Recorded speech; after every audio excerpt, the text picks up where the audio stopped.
Bonjour tout le monde, aujourd'hui je vais m'intéresser aux trottinettes en libre service et aux différents problèmes qui leur sont reprochés. Est-ce que les conducteurs de trottinettes sont vraiment les pires chauffards de Paris? Beaucoup d'accidents de trottis à Paris. Autoplus démontre, mesure à l'appui, que le freinage des engins en libre service peut être catastrophique. Malgré ce répit, le sort des trottinettes reste donc en suspens dans la capitale. Pour faire cette enquête, j'ai loué les trottinettes des 3 opérateurs parisiens pour effectuer des tests sur la sécurité des véhicules, comment ils sont équipés et par exemple la distance de freinage, que j'ai pu comparer avec une voiture. Oh l'enculé, tu m'as mis dans le bar. Ah ouais. Je me suis aussi intéressé aux différents problèmes qui sont soulevés par rapport à ce mode de transport. Je vous laisse voir le chapitrage de la vidéo parce qu'il y a beaucoup à dire. Et ça sera aussi l'occasion de vous présenter une trottinette Navy qui m'a été envoyée par la marque pour en faire le comparatif entre les trottinettes libre-service et les trottinettes personnelles. Alors y a-t-il des solutions pour améliorer les choses ou faut-il définitivement supprimer ce mode de transport? Mais avant de commencer, n'hésitez pas à vous abonner car il y a encore une grande majorité des personnes qui regardent mes vidéos qui ne le sont pas. Ça permet de soutenir mon travail, merci par avance. Alors commençons par le début. D'où vient ce sentiment de danger? Parce que c'est finalement le principal argument des personnes qui veulent intégrer ce mode de transport. Alors tout d'abord, c'est un fait, le nombre d'usagers tués en utilisant ce mode de transport n'a cessé d'augmenter ces dernières années. Et ça, c'est aussi lié au nombre d'usagers qui augmente. Aujourd'hui, c'est plus de 2 millions d'usagers réguliers en France de la trottinette électrique. Et ces usagers ne sont pas tout le temps pris en considération dans les calculs. Par exemple, les compteurs vélo ne prennent pas en compte les trottinettes électriques. Bon, après tout, c'est normal, ils ont été conçus pour ça. D'ailleurs, je vous envoie vers la vidéo où je détaillais le fonctionnement d'un compteur vélo. Il est néanmoins possible, grâce à certains compteurs optiques, de savoir combien de trottinettes passent. Et par exemple, sur cet axe où je circule, boulevard Sébastopol, le 29 novembre 2022, il y avait 15 028 passages de cyclistes pour 2882 passages de personnes à trottinette. Ce qui représente ce jour-là plus de 15% des usagers sur cette piste cyclable, ce qui n'est vraiment pas rien. Car s'ils sont pris en compte, on peut voir finalement qu'il y a plus d'usagers qui utilisent cette piste cyclable que de véhicules légers qui passent sur cet axe la même journée. Et ça nous permet de voir que c'est le mode de transport qui a la plus grosse progression en nombre d'usagers, plus 37% de 2021 à 2022, suivi de très près par le vélo qui lui est à 21%. Tout ça pour dire qu'il faut garder en tête cet élément, surtout si ce mode de transport vient s'additionner aux autres, dans le sens où ils partagent les mêmes voies. On peut également comparer l'accidentologie par rapport au nombre d'usagers par mode de transport. Et là vraiment attention, je prends toute l'accidentologie de Paris et je le compare par rapport à la piste cyclable de Sébastopol qui ne représente peut-être pas le réel nombre d'usagers par mode de transport. Finalement, ce calcul m'a permis de voir que la trottinette n'était pas fondamentalement beaucoup plus dangereuse que les autres modes de transport. Il n'y a finalement que les 2 roues motorisées qui sont sortis en tête de ce classement de dangerosité. Il serait donc intéressant de mettre un petit peu plus de lumière sur ce mode de transport beaucoup plus dangereux que tous les autres. Il y a également un autre élément à prendre en compte, c'est la dangerosité de ce mode de transport pour les autres usagers. Par exemple, en France, de 2015 à 2020, aucun piéton n'a été tué sur le trottoir par des cyclistes ou usagers de DPM, comprenant donc les usagers de trottinettes en libre service. Par rapport à ces éléments, on constate que c'est la voiture qui est dangereuse pour les autres usagers et les 2 roues motorisées principalement dangereuses pour les personnes qui les conduisent. Bon alors maintenant que ce rappel est fait et que l'on a bien ces éléments en tête, on peut chercher à comprendre d'où viennent ces risques d'accident. Pour cela, je vois 3 méthodes d'approche: le comportement des usagers, le fait qu'il y ait des véhicules en libre service, et le mode de transport en lui-même. J'avais pu en parler rapidement dans la vidéo que j'avais faite à propos de cette autre trottinette Navy, mais ici je vais prendre le temps de dissocier les usagers de trottinettes libre service et les usagers de trottinettes personnelles, car les nuisances apportées ne sont pas les mêmes, et certaines villes l'ont bien compris. Le stationnement, c'est la nuisance la plus importante apportée par les trottinettes en libre service. À tel point qu'à Londres, et dans certains états australiens, à Manhattan et autres villes chinoises, la source du problème a simplement été supprimée. Les trottinettes en libre service y sont interdits. Pour Paris, il n'est pas rare d'en voir renversés à droite, à gauche, posés un petit peu partout, aussi bien sur la route que sur les trottoirs où il y a de la place. Et d'ailleurs, j'en profite pour rappeler qu'à Paris, les opérateurs s'engagent à mettre leurs trottinettes dans des emplacements dûment spécifiés et répertoriés, et qu'ils ne gêneront en aucun cas la circulation des autres véhicules motorisés et piétons. Et ces trottinettes en libre service ne peuvent être stationnées qu'à ces endroits. Elles n'ont pas le droit, par exemple, d'être stationnées sur les arceaux vélos ou sur certaines places de véhicules. Seules les personnes disposant d'une trottinette personnelle peuvent utiliser les arceaux vélos pour stationner leur véhicule. La grosse différence, c'est qu'on ne verra jamais une trottinette personnelle abandonnée au milieu du trottoir, parce qu'elle ne fera de toute façon pas long feu à Paris. On en voit généralement rarement attachés à ces arceaux ou dehors, car généralement les usagers préfèrent les garder avec eux, ou la structure de la trottinette ne permet pas d'y installer un antivol. Ce qui n'est d'ailleurs pas le cas avec cette Navy, parce que j'ai pu l'installer avec un U dehors et ça pose aucun problème. Mais bon, je dois avouer que comme la plupart des usagers, je préfère la garder pas loin de moi. Et d'ailleurs, j'avais pu l'emmener en backstage du Grand Rex. C'est vrai que c'est la classe quand elle est juste derrière l'écran. Et un autre problème avec ces trottinettes en libre service, c'est que même si les utilisateurs les posent correctement, il n'est pas rare de les voir chuter. Et ça m'est d'ailleurs arrivé quand j'ai remis ma trottinette, j'en ai fait tomber d'autres. Pour régler ce point, il serait intéressant que la ville propose de vrais stationnements qui limitent ce type de problème.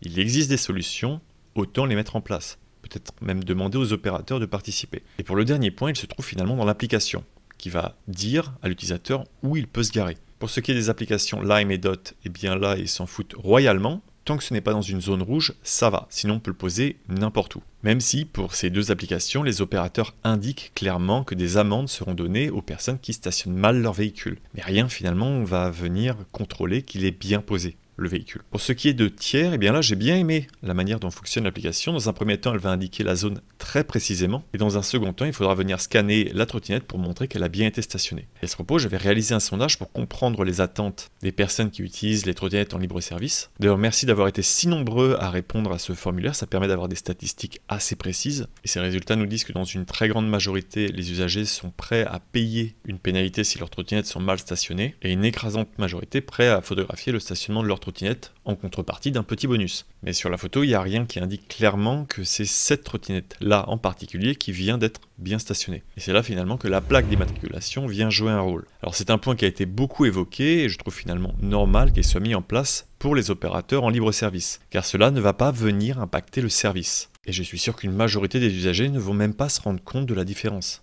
qu'ils sont en train de piloter une trottinette avec une plaque d'immatriculation ou non. Chose qui ne serait absolument pas transposable aux véhicules personnels, car cela créerait de très nombreuses contraintes complexifiant l'accès à ce mode de transport, même si techniquement c'est possible, car par exemple sur ma trottinette, il y a déjà la place pour pouvoir le rajouter. Mais ça je le développerai dans un autre sujet spécial. Au final, la mise en place d'une plaque permettra de mieux contrôler le stationnement en apportant des preuves avec la photo, car si jamais une personne mal intentionnée viendrait par la suite déplacer le véhicule, eh bien l'opérateur et l'usager pourront prouver qu'ils avaient stationné correctement leur véhicule à un moment donné. Mais bon, dans l'idéal, pour éviter de déplacer une trottinette, eh bien, il faudrait simplement installer des bornes spéciales pour ce type de véhicule.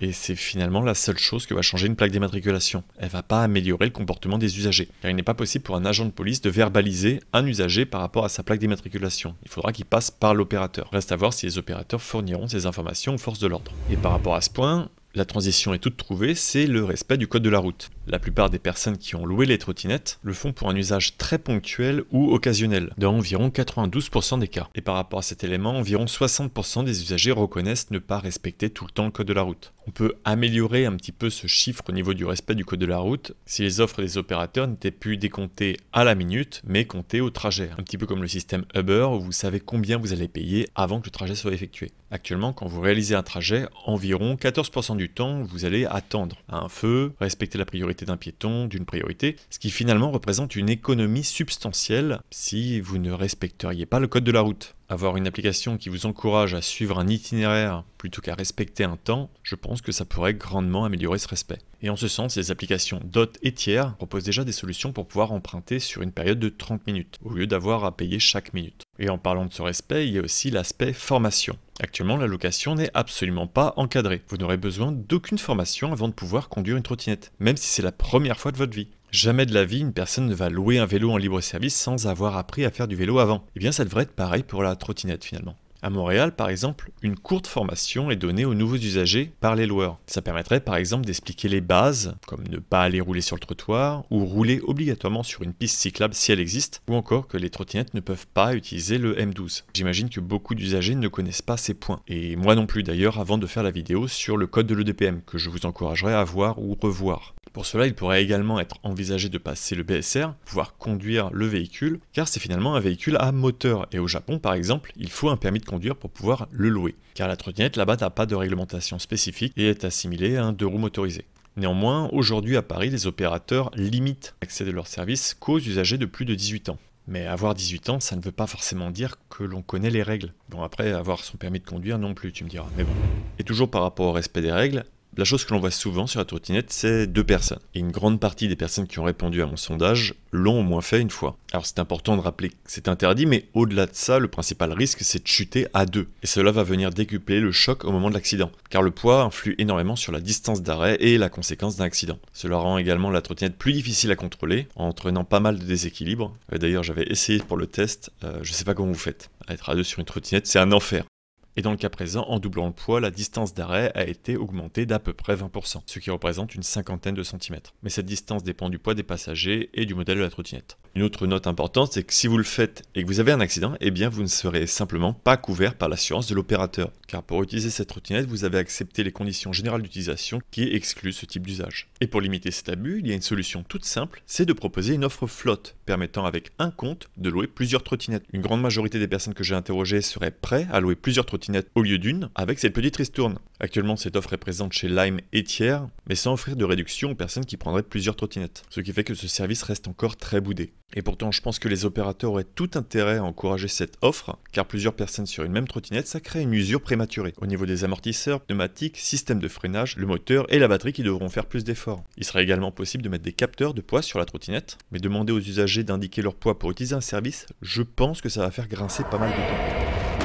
Par rapport à tous ces points, on arrive au test de la trottinette en elle-même pour voir s'il y a des points qui pourraient être optimisés. Le premier élément pour limiter le danger, c'est effectivement la vitesse, qui vient directement impacter la distance de freinage. Les trottinettes sont limitées à 20 km/h et ça fait une différence énorme avec par exemple la trottinette que j'ai pu tester qui roulait à 25 km/h. Il y a au moins 1 mètre de plus au niveau du freinage que si je roulais à 20 km/h. Ce freinage dépend également du système en lui-même et de la répartition du poids sur la trottinette au moment du freinage. Et les meilleurs freinages sont obtenus par des trottinettes qui ont des freins avant et arrière. Et l'ensemble des opérateurs ont équipé leur trottinette de ces deux freins. Et je vous conseille fortement de tester les freins avant de vous mettre en route, car il y a certains modèles où les freins sont inversés. Le frein avant est à droite et le frein arrière est à gauche. Généralement sur les vélos, le frein arrière est mis à droite. Et donc ça surprend un petit peu la première fois qu'on freine. Il y a également la stabilité qui est importante, et là ça dépend également de la répartition du poids. Plus le poids de la trottinette est proche du sol, meilleure est sa stabilité. Il y a également le fait d'avoir des amortisseurs pour absorber les défauts de la chaussée. Celle que j'ai pu tester en a, et c'est vrai que ça fait un énorme changement, notamment sur les pavés où ça glisse tout seul. Et il y a également la différence entre les pneus pleins et les pneus avec chambre à air. La trottinette Navy en est équipée, et Lime également, et ça permet d'avoir une meilleure adhérence et d'absorber un petit peu mieux les défauts de la chaussée. Les pneus pleins sont plus rigides et glissent un petit peu plus, mais effectivement au niveau de la maintenance c'est incomparable, ça crève pas.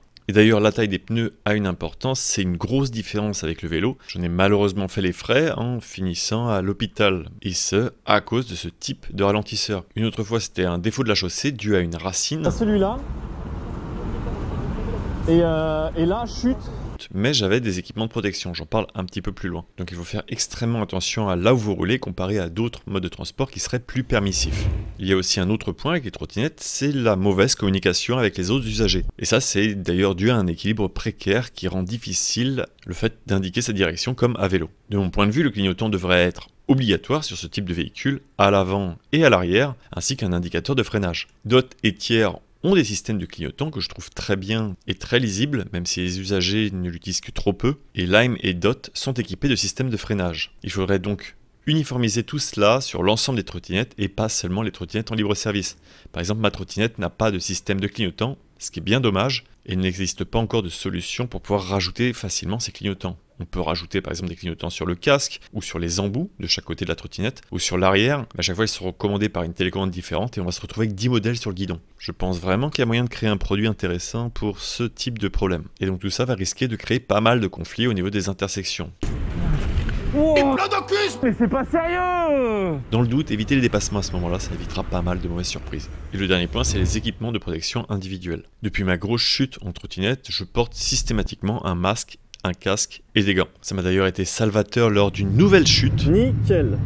Par contre, moi, ça va, j'ai l'impression. Où par chance, mon équipement m'a protégé au niveau des mains et du visage. Sinon, c'était rebelote pour des points de suture, l'hôpital et tout le tralala. Grosse galère. D'ailleurs, à propos de ça, je vous ferai un petit sujet aux oignons pour expliquer ce qu'on peut faire en cas de chute et si on peut être, par exemple, remboursé pour tout le matériel qui a été cassé et vers qui il faut se retourner. Par rapport à ce point-là, seul Tiers propose sur ses trottinettes en libre service des casques pliants pour se protéger. C'est exactement le même que je portais d'ailleurs. On peut voir que dans le sondage que j'ai fait, ça a une importance énorme parce que 92% des personnes interrogées indiquent qu'elles ne portent pas de casque quand elles utilisent une trottinette en libre service, mais 46% seraient prêts à en porter un si l'opérateur le fournissait. Et une très grande majorité des personnes qui ont une trottinette personnelle vont porter un casque et des gants. Alors par rapport à ce mode de transport en particulier, je vous encouragerais à apporter effectivement des équipements de protection individuelle, car comparé au vélo, le véhicule est moins permissif. Les chutes sont moins prévisibles, surtout qu'on a très peu d'expérience au début. La petite taille des roues n'aide pas non plus au niveau de l'effet gyroscopique. Quelle que soit la vitesse, le guidon peut facilement se braquer, ce qui implique Un autre conseil, c'est en trottinette, ne lâchez jamais le guidon. Et pour tourner, utilisez des clignotants. En France, le port du casque n'est pas obligatoire pour les trottinettes électriques. Par contre, une assurance supplémentaire est obligatoire pour les possesseurs de trottinettes individuelles. Et c'est d'ailleurs, entre autres, pour cette raison que je vais me séparer de ma trottinette parce qu'elle me coûte cher finalement en assurance pour ne pas l'utiliser. Vous retrouverez toutes les informations en description de la vidéo si vous voulez me l'acheter. Ça me permettra également de soutenir la chaîne avec ce financement. En conclusion, il reste encore quelques pistes à explorer pour améliorer la cohabitation avec ce nouveau mode de transport, en commençant par la qualité des aménagements cyclables proposés et l'uniformisation au niveau de la conception du véhicule, en passant évidemment par la formation des conducteurs. Ce mode de transport est pour moi une alternative supplémentaire à la voiture, un véhicule intermodal par excellence qui permet de prendre le train puis de continuer avec ce véhicule. Ça serait vraiment dommage de le voir supprimé, mais en l'état, si rien n'est fait pour améliorer les points précédemment cités, je ne serais pas surpris qu'il disparaisse. Finalement, il y a 3 acteurs qui peuvent changer les choses, les opérateurs, la ville et vous, les utilisateurs. Chacun doit prendre sa part de responsabilité, mais je suis sûr qu'on peut améliorer les choses.